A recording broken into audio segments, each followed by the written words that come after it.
Halo Sobat Dunia Seribu Besar, semoga Sobat selalu diberi kesehatan, panjang umur, dan rizki yang melimpah, amin. Sebelum masuk ke alur ceritanya, jangan lupa dukung channel ini ya dengan klik subscribe, like, komen, dan share, terima kasih.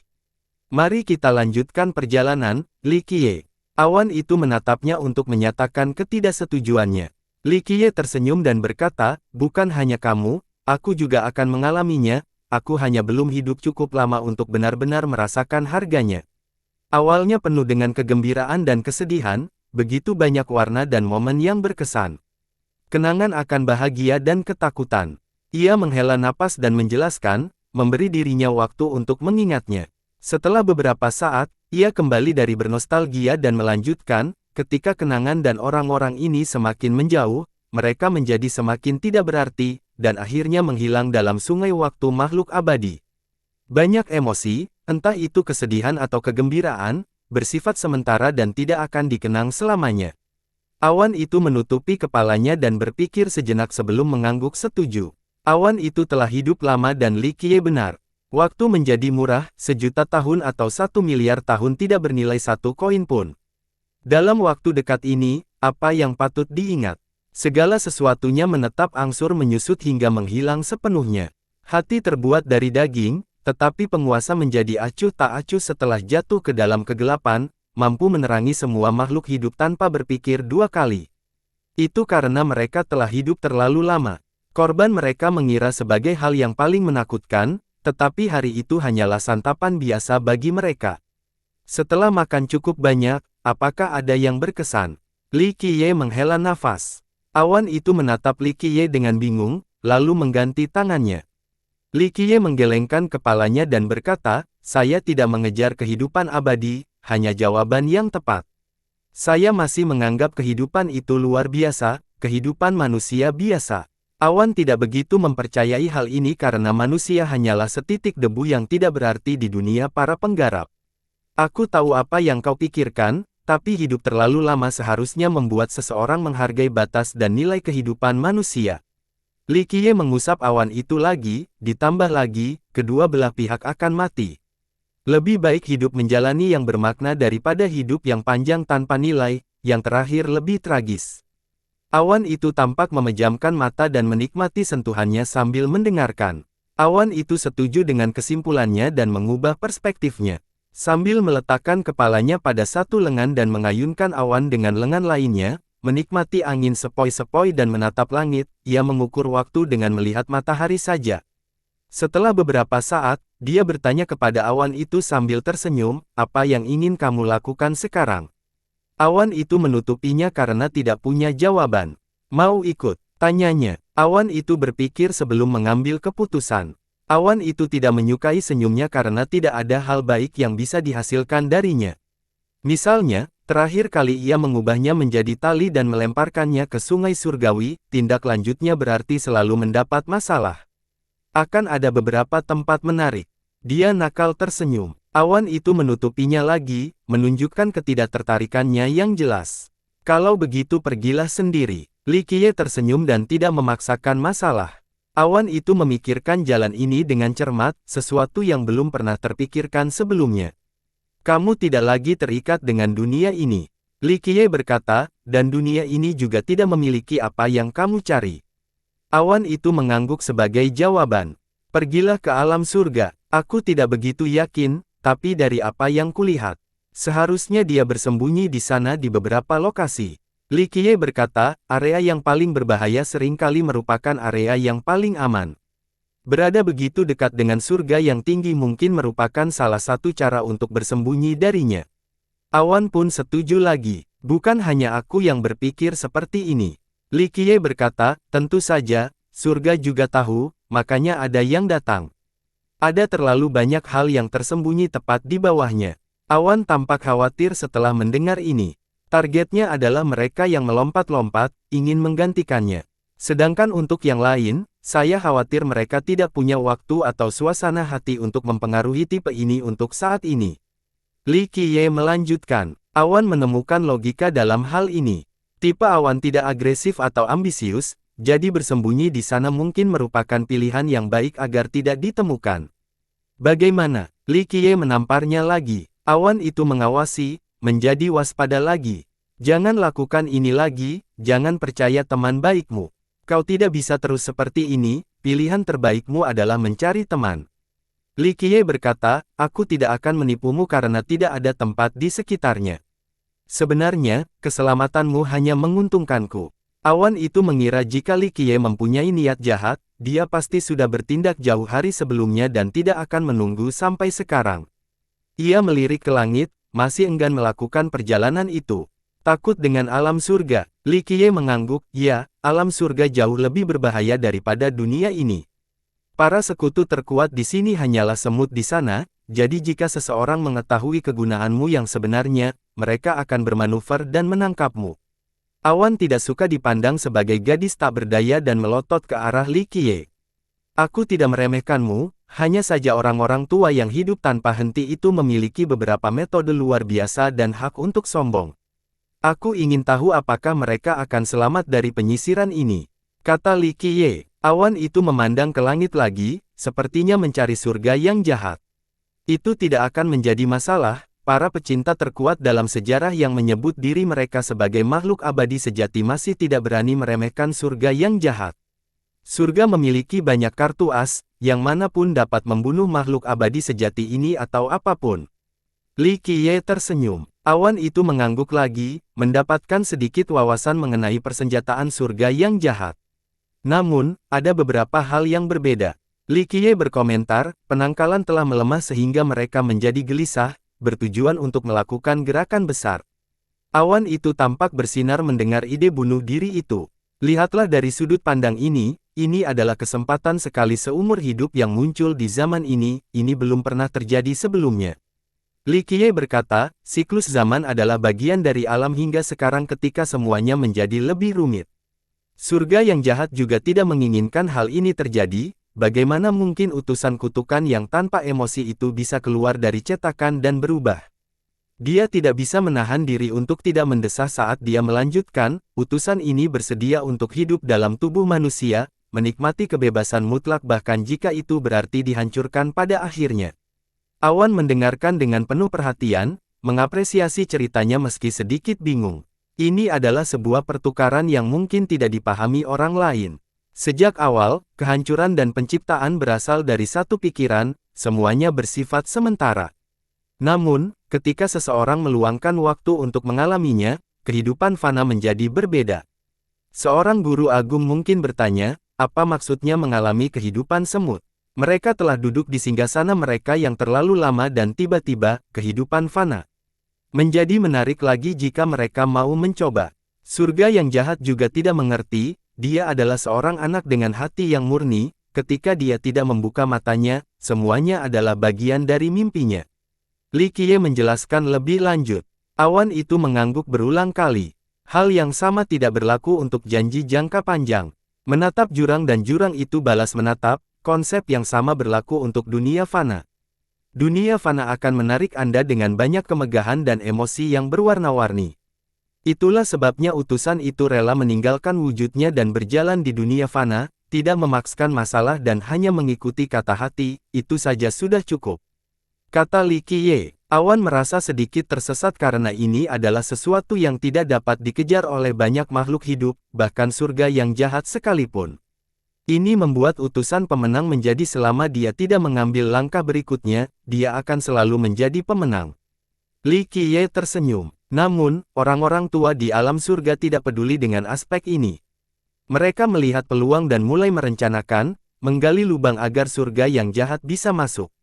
Li Qiye melanjutkan, awan itu bersinar lagi, mempertahankan perspektif yang sama. Siapa yang menggali lubang, itu masih bisa diperdebatkan, kedua belah pihak merasa mereka lebih unggul. Surga yang jahat tentu saja tidak bisa membiarkan ini, karena itu para avatar harus melakukan pekerjaan kotor itu. Kata Li Qiye, awan itu melirik lebih dalam ke biru ketika mendengar ini. Diri sejati tidak akan muncul tanpa perlawanan, tidak perlu memikirkan hal ini.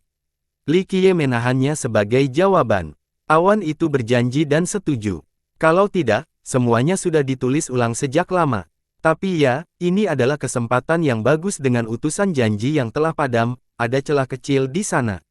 Oleh karena itu, orang-orang tua tidak bisa menunggu lebih lama lagi. Kata Li Qiye, awan umum itu mengingatkan kita pada pepatah di antara manusia, seranglah besi selagi panas. Idenya bagus. Mereka hampir memiliki kehidupan abadi, namun belum sepenuhnya. Keinginan mereka semakin kuat dan kesabaran mereka memudar. Hal ini membuat surga marah, dan memulai pembersihan. Kata Li Qiye, awan punya ide bagus tentang kejadian di titik ini. Lebih baik menyapu semuanya sekaligus daripada satu demi satu. Siapa yang tahu kalau semua rencana ini hanya untuk menarik ular keluar dari lubangnya. Li Qiye melanjutkan, awan itu tak dapat menahan diri untuk menatap Li Qiye, menyiratkan sesuatu. Aku tidak tahu. Li Qiye mengangkat bahu, tapi ini hanya tipuan kecil. Metode-metode ini hanyalah rencana yang licik, tidak seefektif yang dipikirkan orang. Jangan tertipu oleh ilusi dan kepura-puraan, mereka hanya memberi harapan kepada para penantang. Pada akhirnya, semuanya bermuara pada pertarungan yang sebenarnya, inilah inti permasalahan. Awan itu berpikir panjang tentang masa depannya. Bagaimanapun, meskipun umurnya panjang, dia melihat awal yang baru setelah bertemu Li Qiye. Heaven Realm adalah pilihan yang tepat. Mungkin perubahan akan datang, babak yang sama sekali baru. Kata Li Qiye, awan itu tetap skeptis. Kau tidak percaya padaku. Li Qiye tersenyum dan mendapat reaksi yang sama lagi, awan itu terjadi untuk membaca keadaan. Percayalah aku karena saat aku memulai pertempuran, tirai akan dibuka untuk babak baru. Li Qiye menggelengkan kepalanya dan berkata, awan itu sekali lagi mengkondisikan area di atas. Saya tahu apa yang Anda inginkan, tetapi semuanya baru saja dimulai. Meskipun surga yang jahat itu tidak pernah berubah dan tidak bisa dihancurkan, sekaranglah saatnya untuk memulai babak baru. Li Qiye tersenyum. Dia kembali menatap Li Qiye. Percayalah, Li Qiye berkata, ini akan menjadi pertarungan sampai akhir, aku akan mendapatkan jawaban. Ya, kamu punya alasan untuk khawatir, bahwa aku akan menggantinya, ide yang sama seperti banyak orang tua lainnya. Masuk akal, hasilnya akan sama seperti sebelumnya dan siklusnya akan terus berlanjut. Dia menghela nafas dan berkata, dengar, aku tidak tertarik menjadi dewa jahat atau makhluk abadi dengan kehidupan abadi. Awan itu mengira bahwa siapapun yang ingin pertempuran di pertempuran terakhir melakukannya untuk menggantikan surga, yaitu untuk meningkatkan keabadian.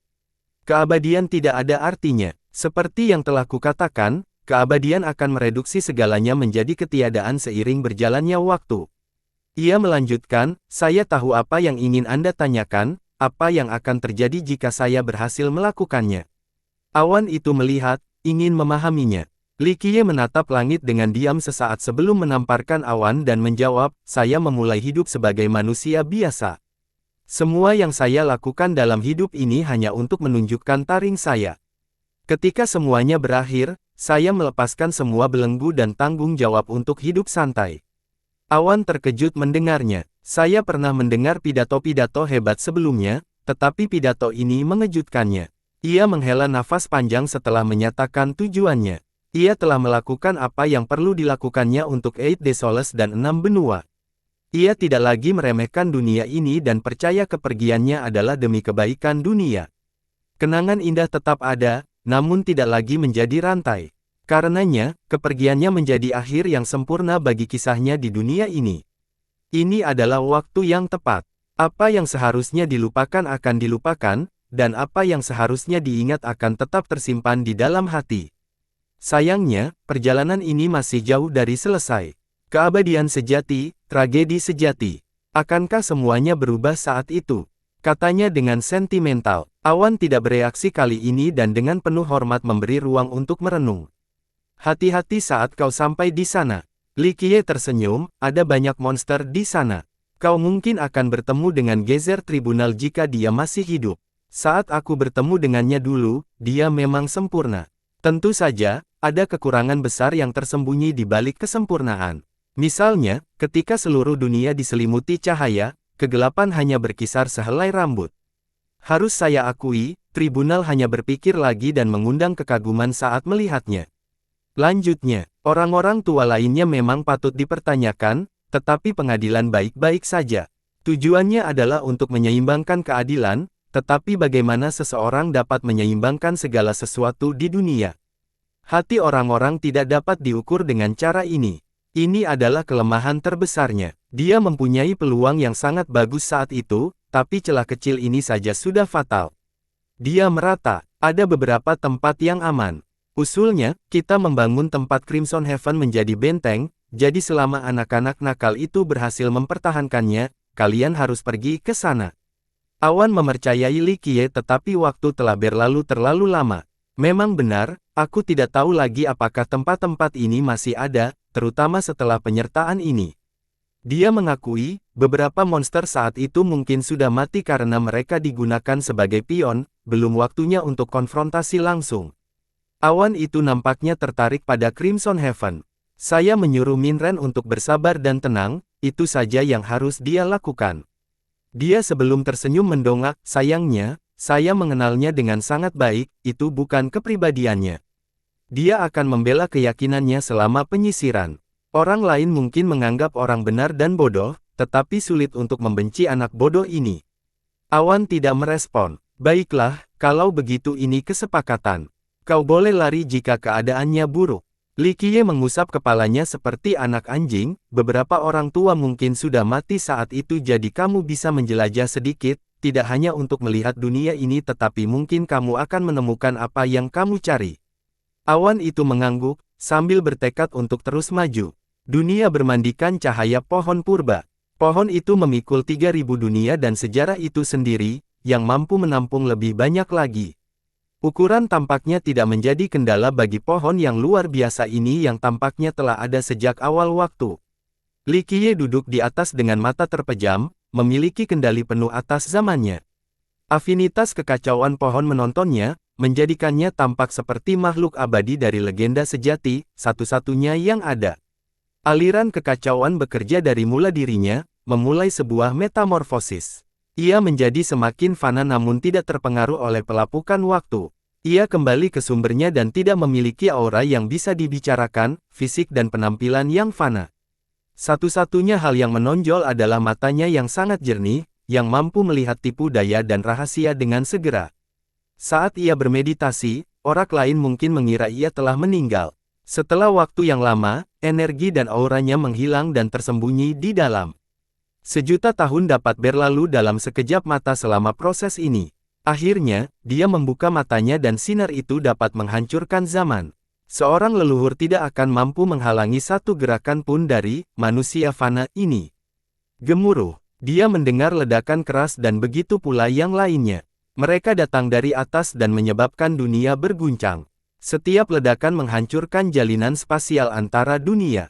Makhluk hidup gemetar karena mereka merasakan sesuatu yang mencoba turun. Langit runtuh. Semua orang menjadi waspada. Bencana lain. Seorang leluhur tua yang hampir meninggal teringat sebuah legenda lama, dahulu kala, lanskap dunia berubah karena bencana dari atas. Apa yang terjadi? Kaisar terkuat terbangun dan menyadari tekanan itu. Namun, para penguasa sudah tidak ada lagi, kata salah satu dari mereka. 7 malam menikmati kedamaian dan kemakmuran tanpa kehadiran para penguasa. Peristiwa bencana seperti itu tidak mungkin terjadi. Kehadiran makhluk asing membuat semua orang ngeri. Apakah guru suci masih ada? Seorang kaisar bertanya-tanya saat langit diserang. Mereka masih jauh dari cukup kuat untuk menghentikan penguasaan tertinggi. Ya, kata seseorang yang dekat dengan Li Qiye. Mereka tahu kepergiannya hanya masalah waktu, tapi dia masih di sini sampai sekarang. Sayangnya, lokasinya sebenarnya tidak diketahui bahkan oleh dunia dan yang lainnya. Bersiaplah untuk berperang, kita sekarang adalah leluhur, saatnya untuk bertempur. Perintah Kaisar Dunia terdengar. Kerusakan tidak terjadi seketika dan ledakan membutuhkan waktu lama sebelum mencapainya, berhari-hari hingga bertahun-tahun. Meski demikian, dunia dan negara-negara sekutunya memahami masalah ini menjadi semakin serius. Ikuti perintah dunia, seluruh 6 benua memasuki keadaan siap perang. Aura pertempuran merasuki wilayah itu. Para pembudidaya terkuat di era ini bersatu padu, bersiap untuk melawan penguasa yang akan datang. Mereka membangun momentum besar di seluruh benua untuk memanfaatkan kekuatan zaman. Itu akan datang. Suatu hari, semua orang mendengar seseorang berbicara. Guru suci, World Deep dan banyak lainnya merasakan hawa dingin menjalar di tulang punggung mereka diikuti oleh gelombang kegembiraan. Semua kekhawatiran mereka terhapus karena Li Qiye dapat dengan mudah menghadapi penguasaan manapun yang turun tangan. Ledakan. Sebuah ledakan memekakkan telinga yang menggema di seluruh zaman dan sebuah kekuatan menembus langit. Baik, 6 benua dan 8 Desoles merasakan dampak dari kekuatan yang tak dapat dijelaskan ini. Para kaisar merasa sangat tidak penting, sesuatu yang sudah lama tidak mereka rasakan sejak jatuhnya para penguasa. Bam! Kekuatan invasif itu dapat menghancurkan semua makhluk hidup termasuk kelompok dunia dalam sepersekian detik. Tidak ada yang bisa melihatnya, tetapi jika dunia ini adalah telur, kini ada lubang kecil akibat benturan berulang. Ini terasa aneh, tetapi siapapun bisa merasakannya. Setelah suara mendesis, para kaisar melihat pembuluh darah mengalir dari lubang misterius itu. Ukurannya hanya sebesar jari namun tetap tampak tidak bisa dihancurkan dan abadi.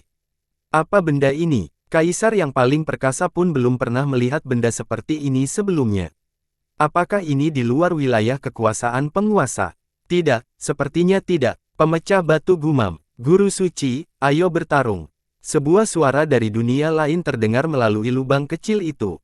Bertarung. Li Qiye terkekeh sebelum menjadi serius, segera meraih urat nadi itu. Ledakan. Urat nadi itu mengeluarkan rona kehijauan, berubah menjadi dao abadi yang menguasai apapun di bawahnya. Kekuatan itu membuat semua orang menyukainya.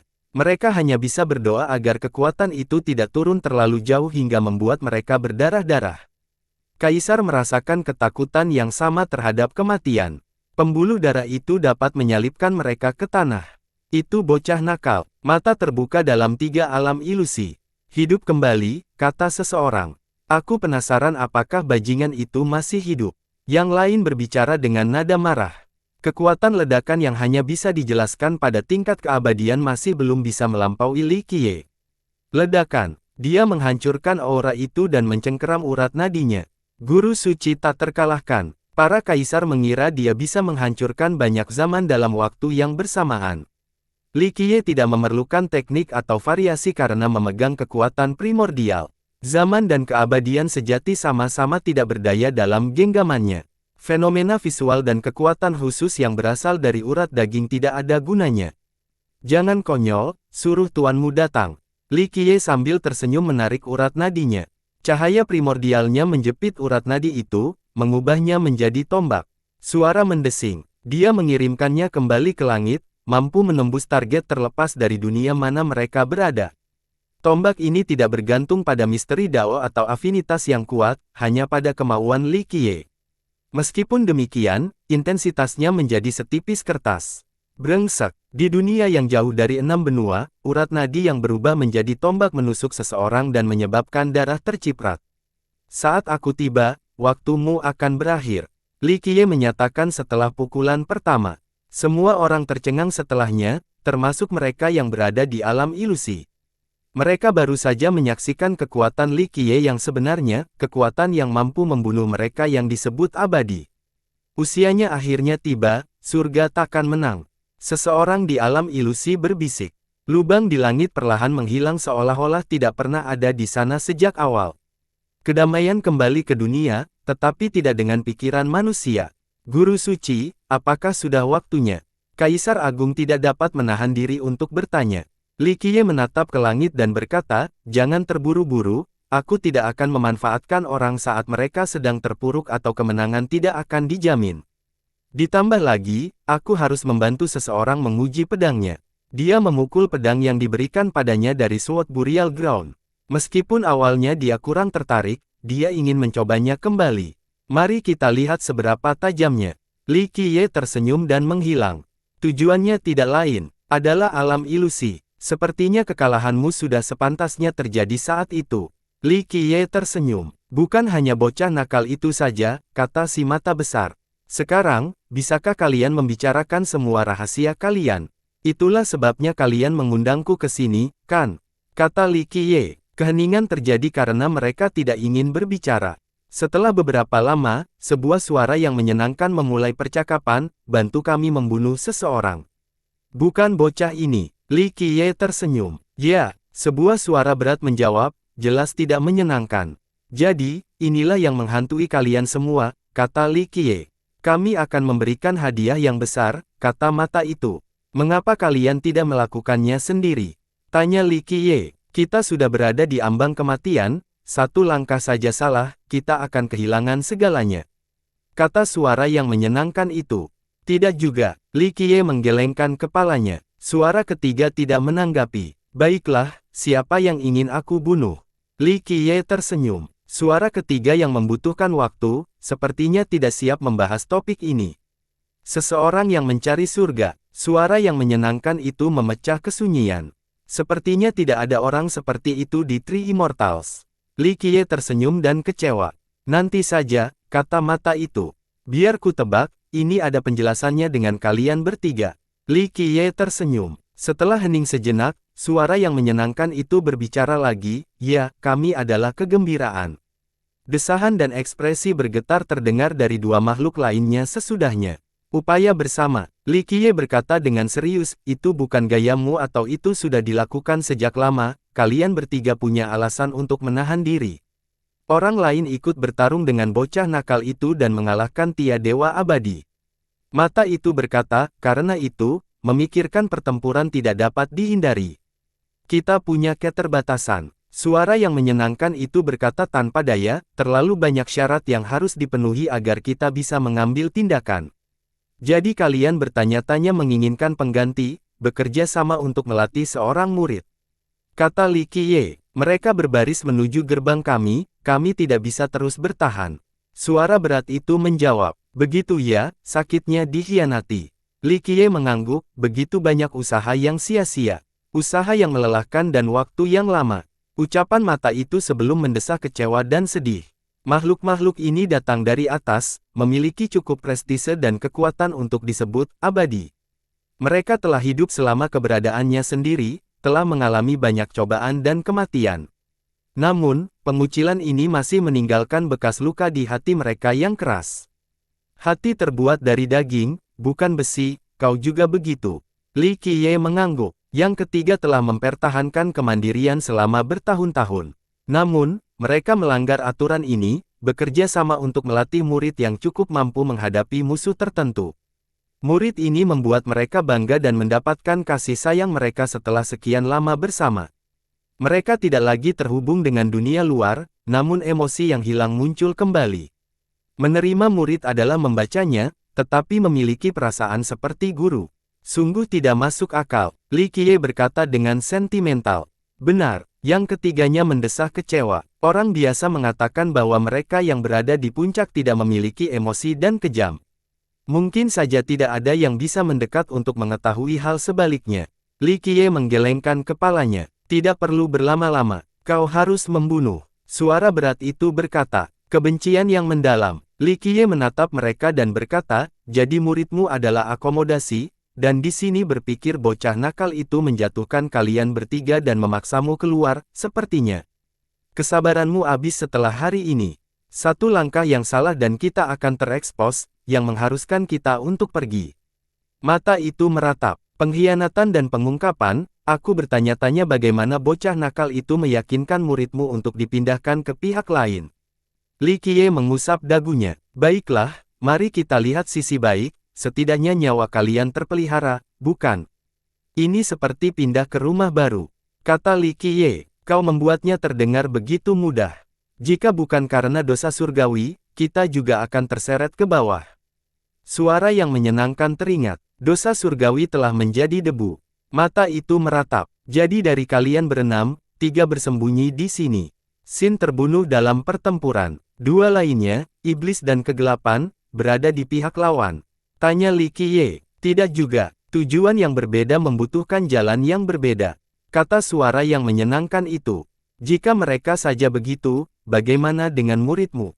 Tanya Li Qiye, kami tidak punya jawaban untuk pertanyaan ini.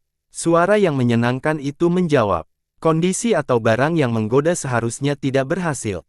Li Qiye berkata, tidak dengan kalian bertiga sebagai tuan, kekayaan kalian melebihi apapun yang bisa dia tawarkan. Hati selalu bisa terakumulasi. Suara berat itu terpampang. Mungkin tidak ada apa-apa. Hatinya tidak bisa dibaca. Li Qiye, jadi, kamu membantu atau tidak? Suara berat itu bertanya lagi. Li Qiye mengulurkan tangannya, mungkin dendam dan kebencianmu hanya bisa diurai dengan tanganmu sendiri. Yang ketiga tidak menanggapi dan menyetujui logika tersebut. Membunuh pengkhianat itu dengan tangan mereka sendiri tentu akan menjadi perasaan terbaik. Kita tidak bisa karena waktu terus berjalan, aku tidak tahu apakah kita bisa bertahan sampai saat itu, belum lagi kita terikat di langit dan bumi. Mata itu akhirnya berbicara, jangan khawatir, kalian bertiga akan berumur panjang karena ada aku di sini. Li Qiye menggelengkan kepalanya, hampir tidak bisa hidup, kata suara berat itu. Kamu sudah hidup begitu lama, apa salahnya sedikit lebih lama? Jangan khawatir tentang hal-hal kecil. Li Qiye menunjuk tangan dengan acuh tak acuh. Tidak apa-apa kalau kau melakukannya, kata suara yang menyenangkan itu. Jadi pada akhirnya, masalah ini tidak ingin dilakukan, sepertinya itu tulus. Kata Li Qiye, hanya mengajar, tidak lebih. Suara berat itu terdengar dingin. Meskipun demikian, ketiganya mengetahui jawaban yang sebenarnya. Seorang murid biasa tidak mungkin bisa sampai pada posisi di mana tusuk tikaman dari belakang bisa terjadi. Li Qiye berkata, di sisi lain, orang ini tahu dan menjual semua rahasiamu. Setiap orang punya rahasia, kata suara berat itu. Rahasia adalah rahasia jika tidak diketahui orang lain. Li Qiye tersenyum, menurut pendapatku, ini lebih dari sekedar masalah guru dan murid, lebih merupakan masalah penerus sejati. Orang dengan suara berat itu menyala. Kalian bertiga punya banyak waktu untuk mempersiapkan penerus, tetapi tidak ada yang melakukannya karena itu tidak bijaksana, hanya untaian karma lain yang mengikat kalian di dunia fana dan membuat diri kalian lebih terekspos dari yang seharusnya. Kata Li Qiye, ya, ini selalu menjadi tabu terbesar kami. Mata itu mengakuinya, orang lain tidak layak masuk ke dalam pandanganmu, paling olok-olok hanya urusan transaksional. Berusaha keras sama saja dengan kehilangan umur, tetapi tanpa waktu dan usaha, kamu tidak dapat mempersiapkan penerus yang cakap. Kata Li Qiye, kami tidak punya niat pada awalnya. Mata itu mendesah. Apa yang berubah? Tanya Li Qiye. Yang ketiga berdiri di puncak, jauh lebih mengerikan daripada penguasa terkuat. Penguasa terkuat tidak peduli dengan orang lain, apalagi dengan mereka. Mereka juga tidak peduli untuk memulai keturunan karena itu hanya membuang-buang waktu. Selain itu, siapa yang dapat mewarisi warisan mereka, dan yang terpenting, mereka dapat hidup lebih lama daripada siapapun. Jika seorang penerus meninggal sebelum mereka, apa artinya mendapatkan pengganti sejak awal? Sayangnya, entah bagaimana pikiran mereka berubah dan melakukan segala yang mereka bisa untuk mewariskan warisan mereka. Jadi, bukan hanya untuk berduka dengan orang itu. Li Qiye menggelengkan kepalanya, itu hanya alasan, kalian bertiga ingin mewariskan warisan kalian. Kita sudah tua sekarang. Mata itu mendesah dan berkata, tua, mari kita berpikir hal ini dan katakan bahwa kamu sudah tidak lagi dalam masa keemasanmu, kamu masih akan hidup lebih lama dari siapapun. Li Qiye mendengus. Dia mengubah pikiran kita. Suara yang menyenangkan itu menjawab. Jadi, Li Qiye mengangguk, kamu melihat dia melatih muridnya di Three Immortals, sebuah kekuatan di kursi depan, dan ingin mengikutinya. Mungkin ini saat yang tepat. Mata itu mengakuinya. Aku yakin ada alasan lain selain hanya ingin menerima murid. Li Qiye berkata, tapi apa alasannya? Li Qiye berevolusi. Ketiganya tidak merespons. Lupakan saja, aku tidak akan mengusik rahasiamu karena aku tidak mengincar warisanmu. Jika aku mengusikmu, aku tidak akan menunggu sampai sekarang. Kata Li Qiye, ada hal-hal yang harus diwariskan, kata Mata. Sudah cukup, kau tidak perlu memberitahuku. Lagi pula, kamu takut pada tali selama 10 tahun setelah cakrawala ular. Li Qiye mengulurkan tangannya. Yang ketiganya mengeluh karena ini mungkin alasan mengapa murid mereka berevolusi. Ada sesuatu yang mungkin salah darimu. Li Qiye berkata, dia mengajari seorang murid untuk tidak mewariskan warisannya. Kami tahu. Suara yang menyenangkan itu berkata, dan jika ada barang yang terlibat, tidak sembarang orang bisa menerimanya, setidaknya bukan murid ini. Menurutmu, apa benda pusaka miliknya? Tanya Li Qiye. Lalu apa barangmu? Suara berat itu menjawab dengan sebuah pertanyaan. Kau sudah tahu, pohon purba, meskipun itu bukan benda warisan. Li Qiye mengangkat bahu. Karena tidak ada seorang pun yang bersedia menanggungnya, tetapi masih ada yang menginginkannya. Kata suara berat itu, ini adalah ujian hati. Mereka yang bisa lulus tidak memerlukannya karena mereka akan memiliki barang warisan mereka sendiri. Li Qiye tersenyum. Itu semua rahasiamu. Mata itu berkata, jadi kau tidak akan mewariskannya. Bisa dibilang begitu. Li Qiye berkata, itulah sumber rahasiaku dan berisi semua hal tentangku. Kau tidak mau meneruskannya? Tanya suara yang menyenangkan itu. Li Qiye tersenyum dan kecewa, aku adalah aku, entitas yang unik. Jika seseorang dapat mewarisi warisanku, maka dari sudut pandangku, aku bukan lagi aku.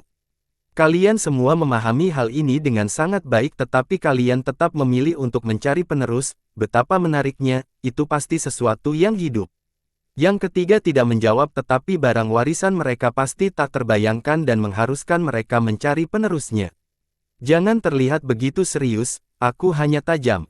Li Qiye tersenyum. Apakah kamu pernah berpikir bahwa kamu sama seperti dia? Kata suara yang menyenangkan itu. Tidak, jika dia memiliki benda warisan, pasti ada ketentuannya dengan surga yang jahat. Bukan aku karena aku tidak peduli menjadi penggantinya. Li Qiye tersenyum. Namun kamu tidak mau melepaskan pohon purba kamu, kata mata itu.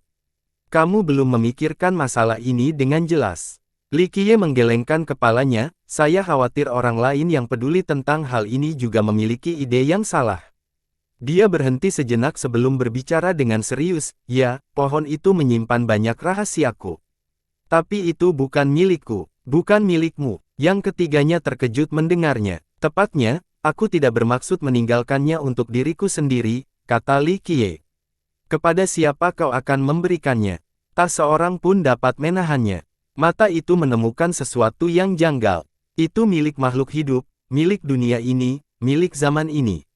Li Qiye mengejutkan pendengar ketiganya. Kau akan melakukannya. Si menyenangkan menganggap ini tidak dapat dipercaya. Kenapa aku tidak melakukannya? Tanya Li Qiye. Yang ketiga tidak dapat memberikan tanggapan setelah mendengar ini. Mengingat status mereka, mereka memiliki barang warisan yang mirip dengan pohon purba Li Qiye. Pohon ini tak ada ikatannya dalam sejarah, benda yang memberikan Li Qiye kehidupan abadi dan tidak dapat dihancurkan. Mengingat pentingnya barang warisan, tidak dapat dipahami bahwa kedua belah pihak memiliki pemikiran untuk menyerahkannya kepada orang lain. Saya hanya seorang pejalan kaki.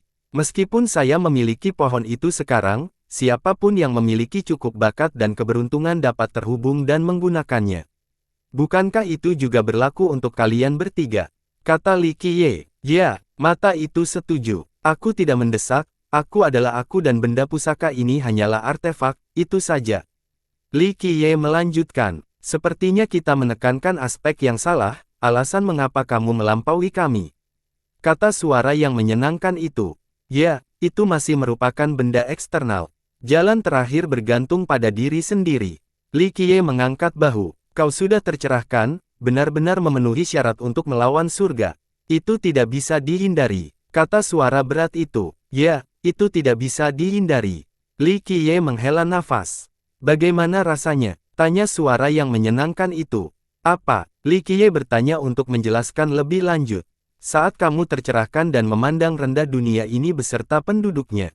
Kata suara itu. Penuh cinta. Li Qiye tersenyum. Kamu, sayang. Sepertinya tidak. Suara berat itu tidak bisa dipercaya. Lalu apa yang kau lihat ketika melihat orang-orang itu?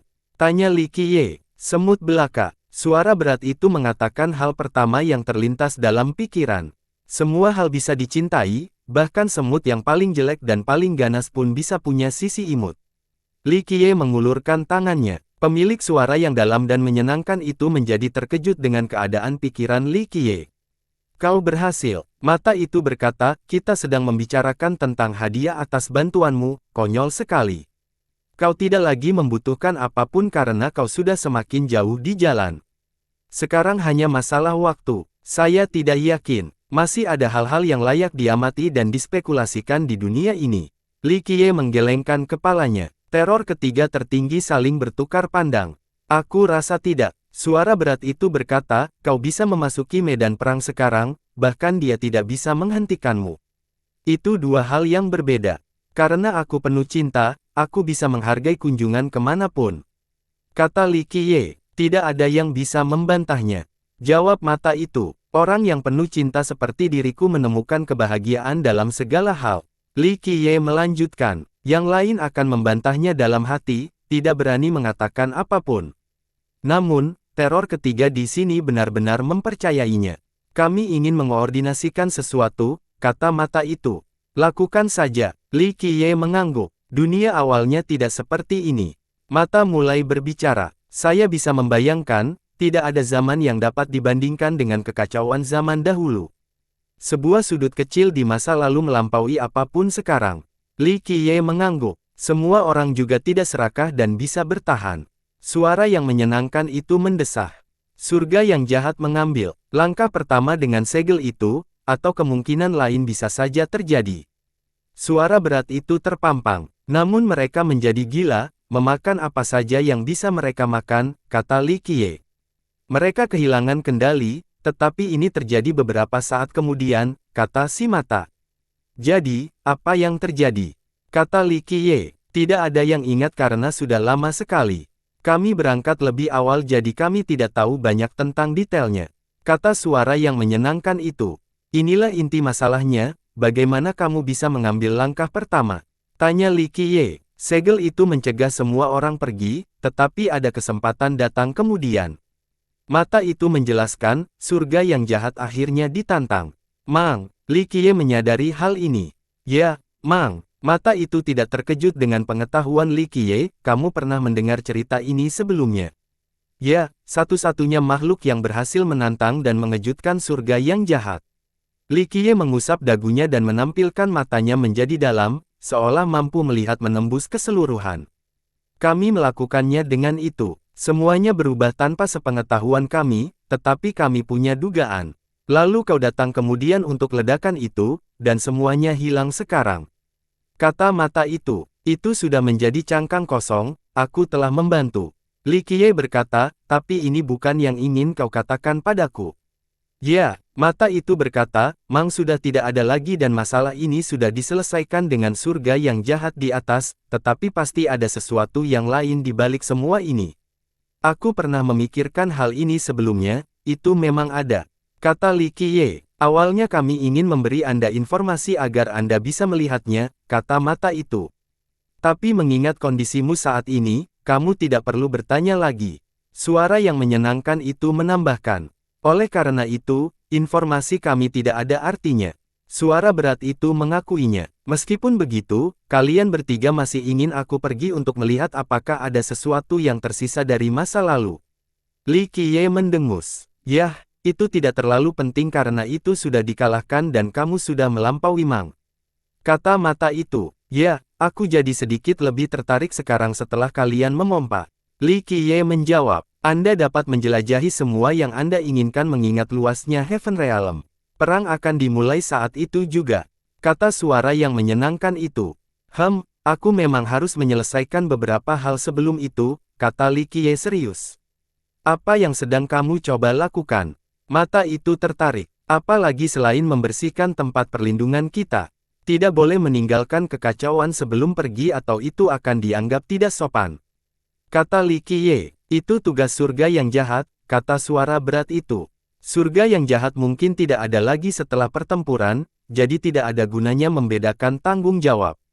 Kata Li Qiye. Yang ketiga saling bertukar pandang dan suara yang menyenangkan itu berbicara, bagaimana caramu membersihkan Heaven Realm? Kebaikanku adalah kutukan. Karena aku punya kemampuan dan waktu, lebih baik aku melakukannya, bukan? Li Qiye tersenyum. Suara berat itu tidak setuju dengan penilaian diri Li Qiye.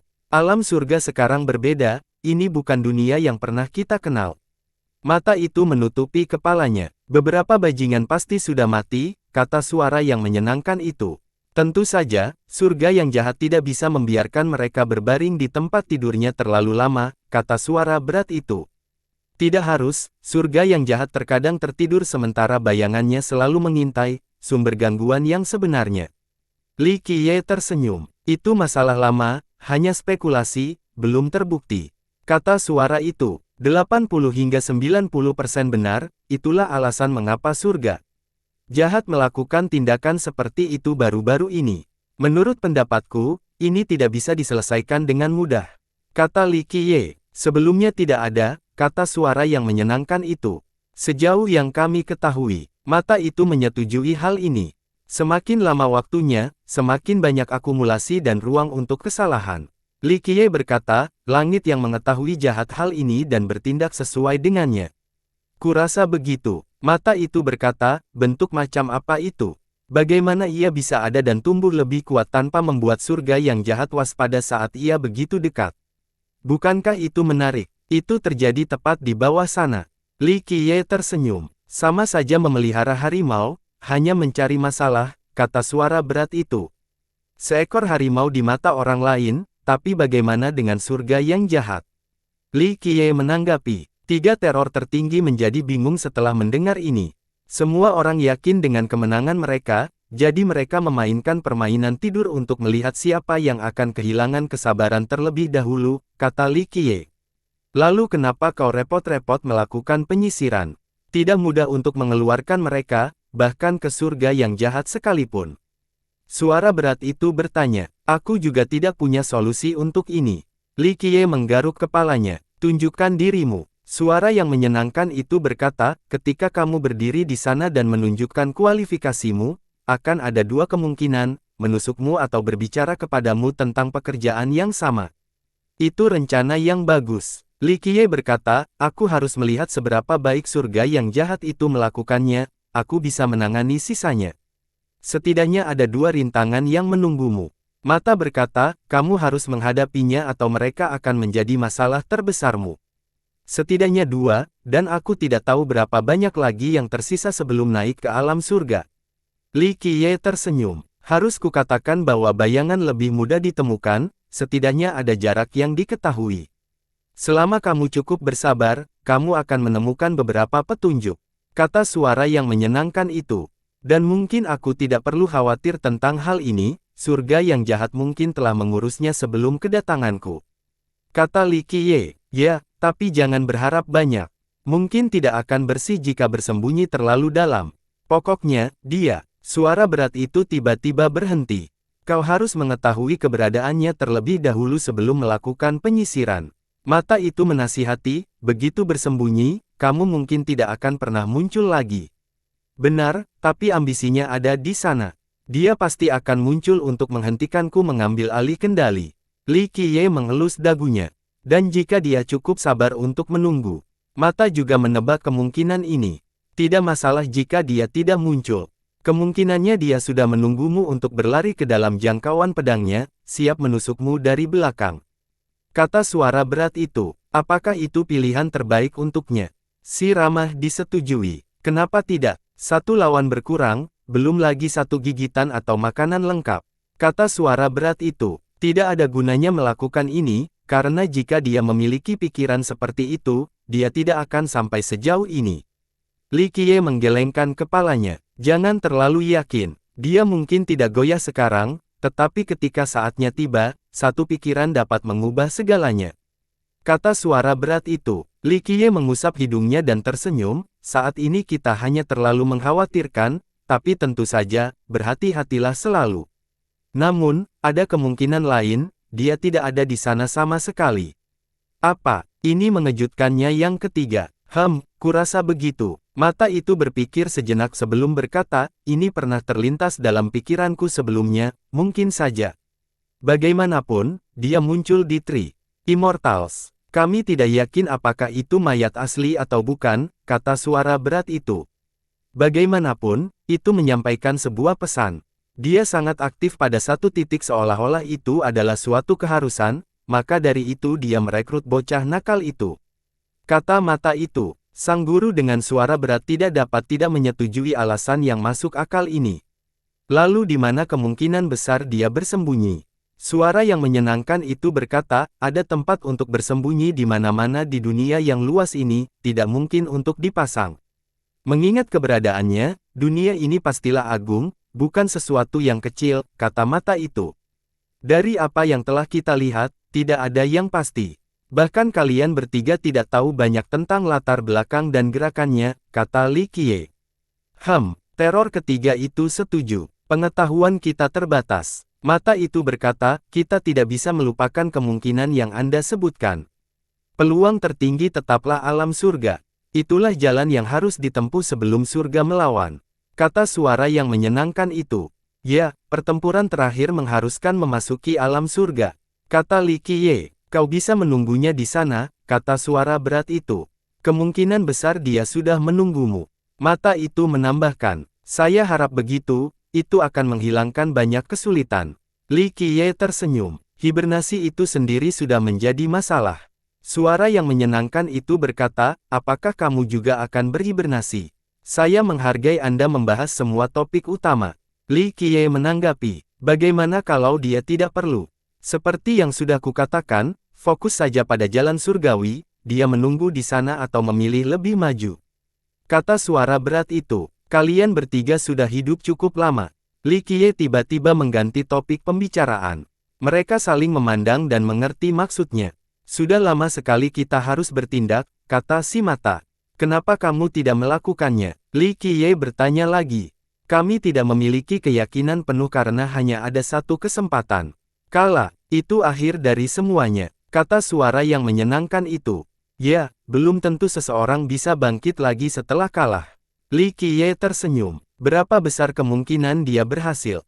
Tanya suara berat itu. Sulit untuk menyatakan, berdasarkan kesan sebelumnya, rendah. Namun, waktu yang begitu lama telah berlalu dan dia mungkin telah berubah total. Kata mata itu, tidak lebih dari 80, kalau tidak dia pasti sudah mencobanya, kata suara berat itu.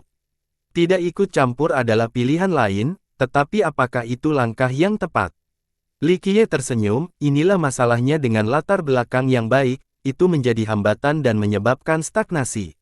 Belum tentu saja, suara berat itu tidak menghargai kritikan itu. Jika bukan karena ini, kalian bertiga tidak akan ada di sini. Ya, dengan latar belakangku yang sederhana, siap berputar-putar di lumpur. Kata Li Qiye, itu karena kita sudah tua. Kita punya kemauan, bukan kekuatan. Mata itu mendesah sebagai tanggapan. Baiklah, kalau begitu nikmatilah masa pensiunmu.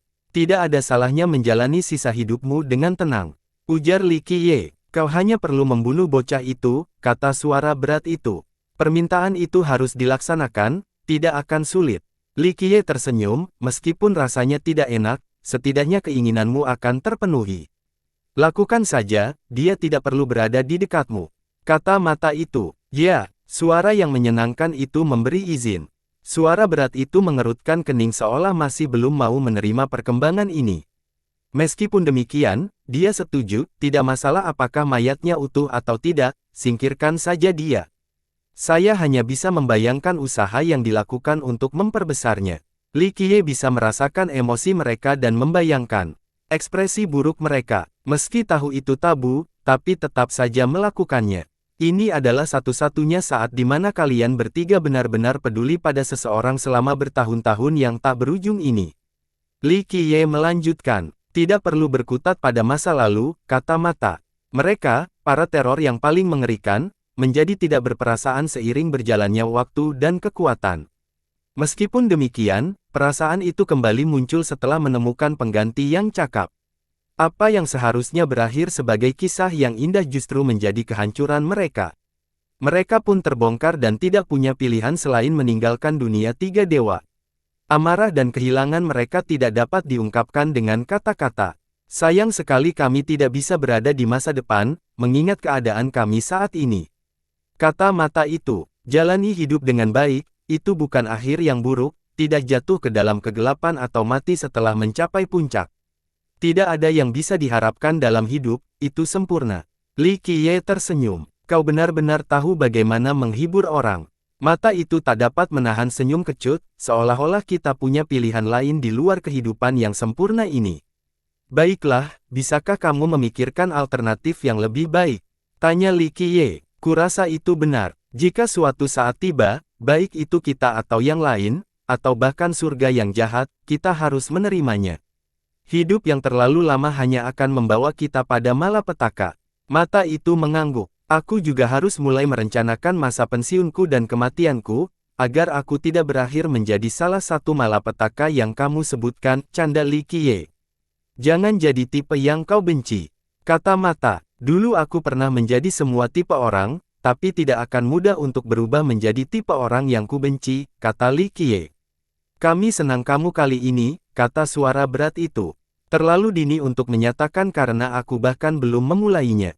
Li Qiye tersenyum. Kamu pasti bisa melakukannya. Suara yang menyenangkan itu berkata tanpa ragu-ragu. Tentu saja, Li Qiye mengangguk. Masalahnya adalah kita tidak akan bisa membalas budi karena kamu tidak akan kembali, kata si mata. Dia tidak membutuhkan kita, kata suara yang menyenangkan itu. Baiklah, apa yang kau inginkan dari kami? Kami tidak suka membantu budi.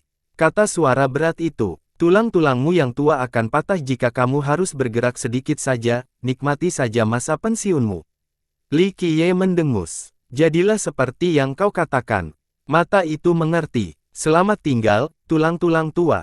Li Qiye menatap mereka dan berkata, selamat tinggal, aku khawatir kita tidak akan bertemu lagi. Mata itu mendesah. Mungkin, Li Qiye mengangguk. Teruslah berjuang sampai akhir. Semoga kau berhasil mencapai tujuanmu. Suara yang lembut itu mendoakan yang terbaik untuk Li Qiye. Pertarunganku akan mengakhiri semua ini. Li Qiye tersenyum dan berbalik untuk pergi. Anak nakal, tempatmu akan berada di atas surga.